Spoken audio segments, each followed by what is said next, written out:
by film. 5, Stand by music. 4, Stand by announce. 3, 2, 1. And fade up.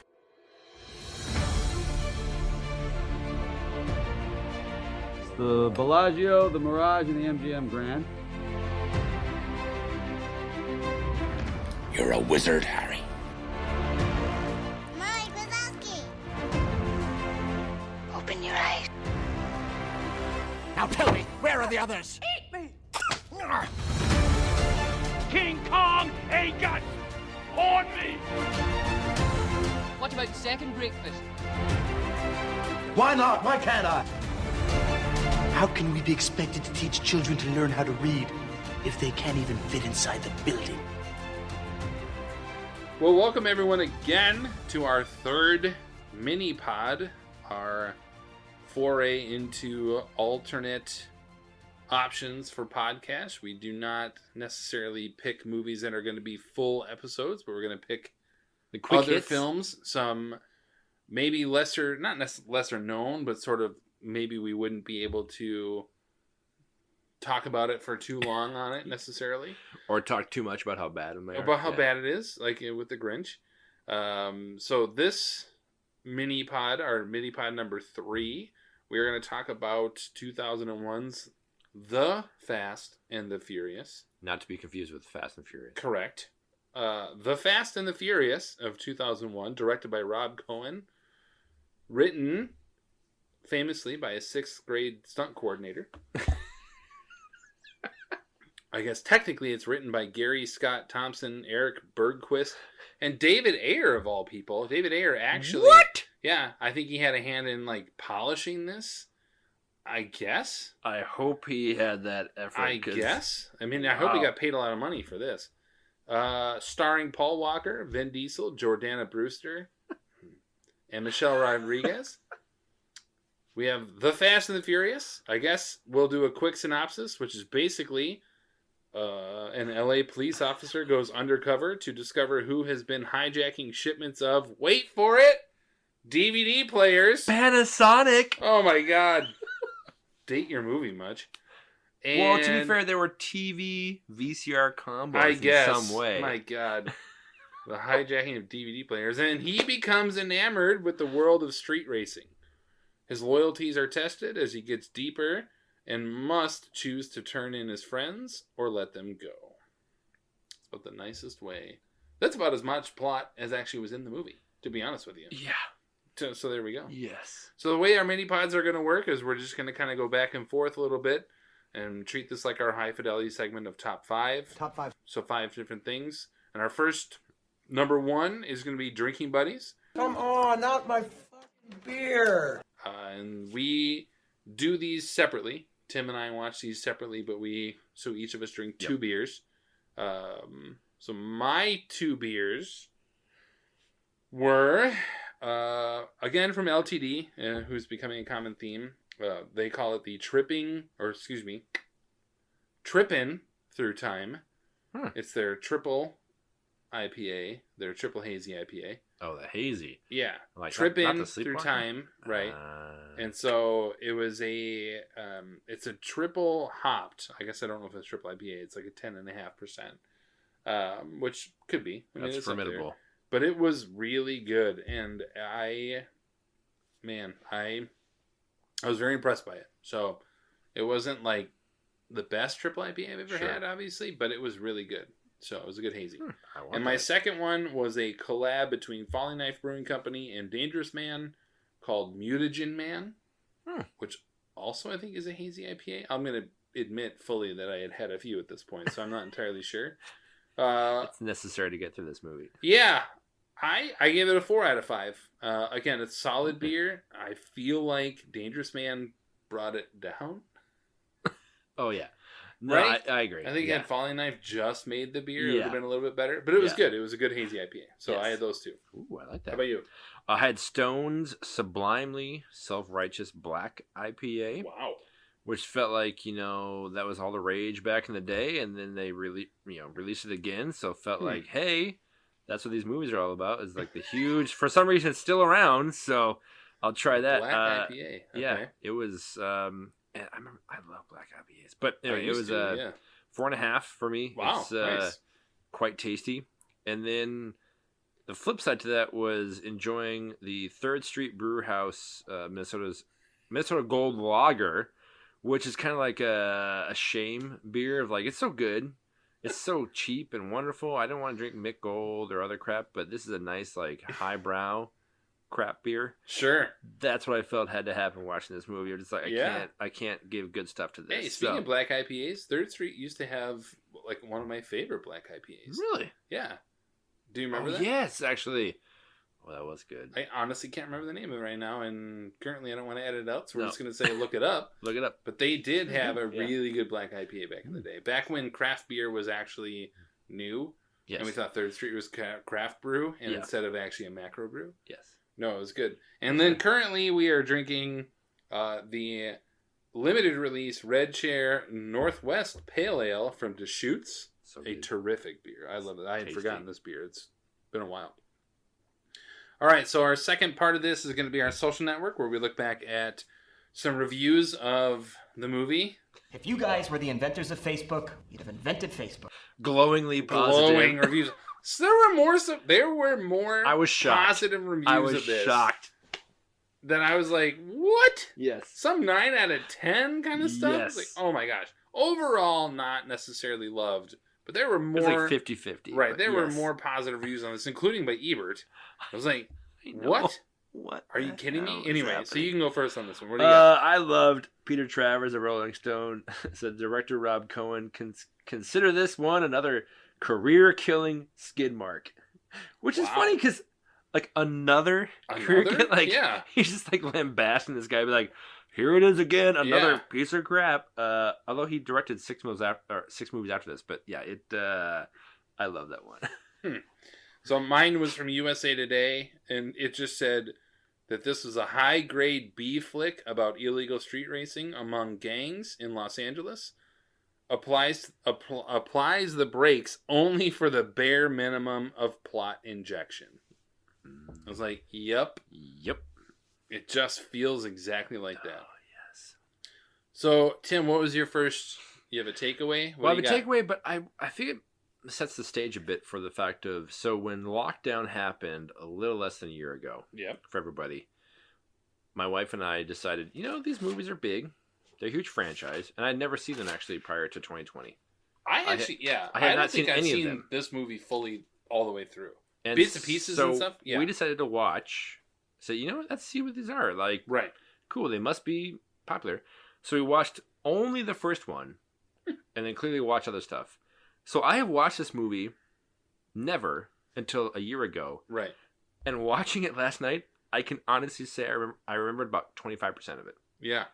Because that was the impact this movie had on me.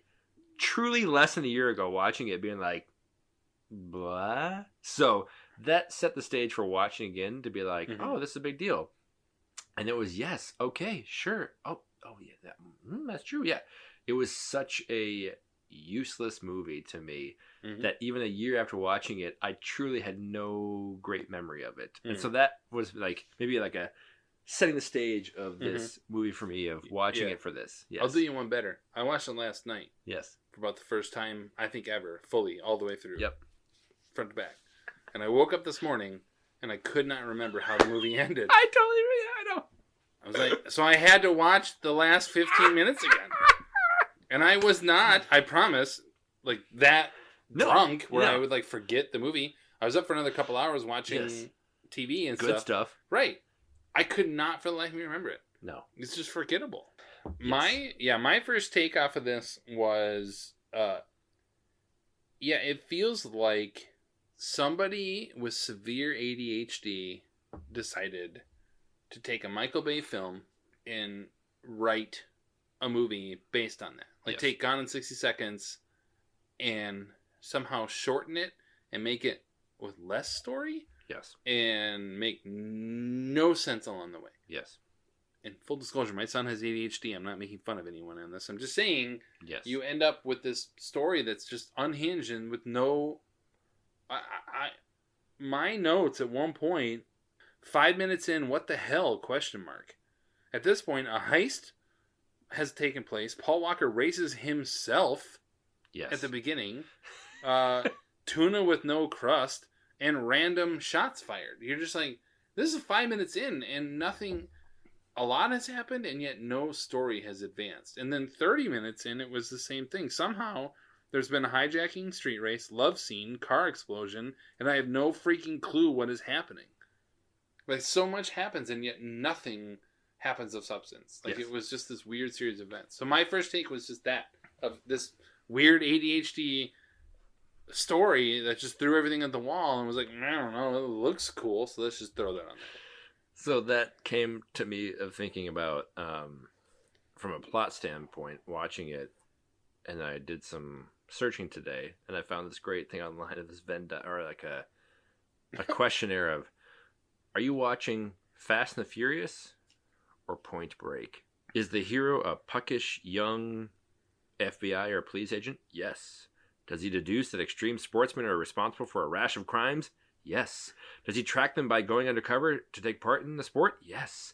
Does he initially target the wrong set of criminals? Yes. Does he fall in love with a waitress in the villain's circle? Yes. Does he band with the main criminal over shrimp in a beach restaurant?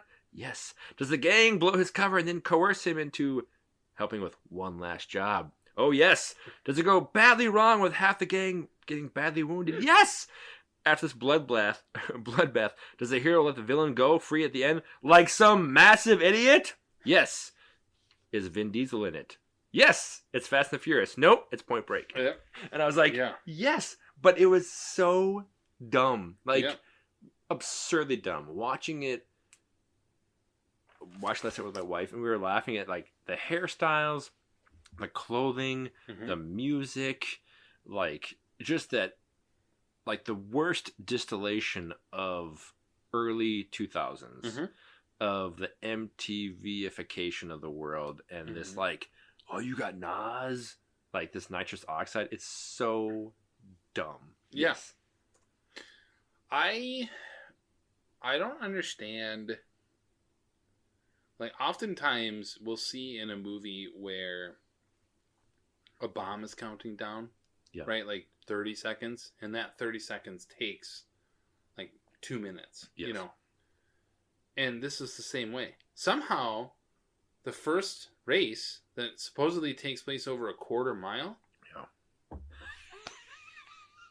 takes 2.5 minutes of film. Yes. And somehow they reach 150 miles an hour? Yes.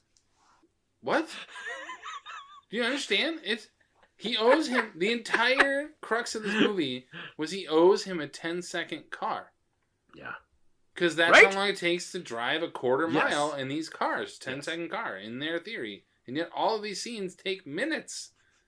And there's somehow like Days of Thunder where you're just, it's like, what is this? This is so stupid. I mean, but even more so, it's not just that they race somehow supremely fastly slow. Yeah. But when they hit the Nas, they apparently bend the space-time continuum. Yeah, they're all shaking. Like, and like the light is like like Star Wars. I was like, what? You're in downtown LA in some of these areas. Yeah. And you're hitting these streets and you're just like, I am traversing through space and time. Yeah. The whole time I was sitting here like, what is happening right now? There's no, is there a story here underlined? Like, nothing happens, and it's so unbelievable, and that stood out to me. So there you go. Yeah, that was the thing for me. Like, I love the talk in 2001 when this came out about Dom, the mysterious bad boy. Sure. He finds out about Paul Walker's Brian ingratiating and be like, I can find out. It's the internet, man. You can find anything about anyone. What is that? Yeah. Like, it's 2001. I'm sorry. This is so stupid. Like, in terms of, he's some muscle car, gearhead villain, street racer. Yeah. And yet some, like, espionage level, like, hacker on the side. Okay. That's, like, pick a lane, man. I just was like, this is so dumb that he's thinking, like, yeah, the internet, you can find it. Like, no. Even now, it's hard. I just was like, okay. Like, what a insanely dumb thing with, I can find your information, Brian. Well, if you would have known he was a cop. So you're terrible at your efforts. Yeah. How did this movie to watch spawn? this movie. My a franchise. last point was not only this movie, the next two movies, by all accounts, are terrible. That's what I heard when we were gonna watch it You last year. got Too Fast and Too Furious, Yes. and then Tokyo Drift. Everybody's By like, all just get through them. accounts. Right. I mean, nobody thinks they're good. It's not until Justin Lin and The Rock show up to save this franchise, and I will watch them. Yes, but it's not until that happens that suddenly. And Justin Lin has gone on, and he's legitimately a great director. Yes, and The Rock is amazing. But you just who greenlit this? Who had the balls? To say yes to this after 3 bad movies. It's really actually impressive. It's also really sad. True. Of the state of action of the movies. State of not only action movies, but also the consumer, that these idiots will take whatever we give them. Exactly. I agree. I was like, this movie created a $2 billion franchise? 11 films total that will end up in this? I cannot think. Yes, I cannot think of a similar type of like Genesis story to what came after in terms of how the hell did this become a juggernaut? Yeah, in the last 20 years, we're talking Marvel Comic Universe. Yes, talking Star Wars as they rehashed it. Yes, Harry Potter. The franchise, we're talking. There are franchises in the last 20 years that are like up there. You go like, oh yeah, that makes sense. And all stuff. Mission Impossible is another one. Yes, there's all these other movies and their franchises, and you go like, oh sure, that makes a ton of sense. Yes, and you go, this movie, this movie, yes. We'll have to watch them as we go along, I guess. Did you have any last thoughts on this one? Do you have any trivia or anything? Do you have a trivia nugget? It's not a trivia thing, but one thing I was like finding out as I was looking about this was kind of odd and trivial, but weird, kind of cool. So we did X-Men, obviously, in our podcast from 2000, and then now we got the Fast and the Furious from 2001. Those franchises had essentially the same release year for the sequels. Yeah. Which is crazy. Like, so 2003 was X2 and Too Fast, Too Furious. 06, Last Stand and Tokyo Drift. 09, X-Men Origins Wolverine and Fast and Furious. 11 was First Class and Fast 5. And then 2013 was The Wolverine and Fast and Furious 6. And 2014 was it was supposed to be Days of Future Past and then Furious 7, but that got pushed back because of Walker's death. And then 2017 was Logan and the Fate of the Furious. And then 2019 was X-Men Dark Phoenix and Hobbs and Shaw. Like, crazy. That was a weird kind of synchronicity to me of like these movies. And as we saw, like X-Men wasn't great in holding up, but still you could see it had like the connection to the comics before. But that was just an odd kind of weird timeline for me. So anyway, it wasn't a quiz show thing, but it was just like interesting. Like, it's kind of weird. So I looked up some stuff about Jordana Brewster because she was all the rage, man. Yeah. Neither she nor Michelle Rodriguez had their driver's license or permit at this time. Now, neither one of them are shown driving, but in a film about driving, neither one of them actually had their permits. What? Yeah. Isn't that weird? I mean, they were of age, obviously. They were older. Yeah, and Michelle Rodriguez, who apparently hasn't aged a day in the last 20 years. It's crazy. No, it is what it is. So our mini pods, we have 2 movies that we could rant for an hour on how bad we hate them. In The Grinch and it was so weird, man. This movie's so dumb. Yeah, and then we had High Fidelity. So hopefully our next mini pod will be something that we enjoy more. Yes, but we'll see what happens. Thanks for listening to our random rant about our hatred for a... Hatred's a strong... No, it's more of like a... It's a disbelief. Yeah. How this became... Yeah, hate is definitely the wrong word. Yeah, this movie's a hate. This was like... It's a terrible movie. Whatever. It just is so dumb. Anyway. Alright, well, thanks for listening. Thank you. And have a great night. Appreciate it. Have a good one.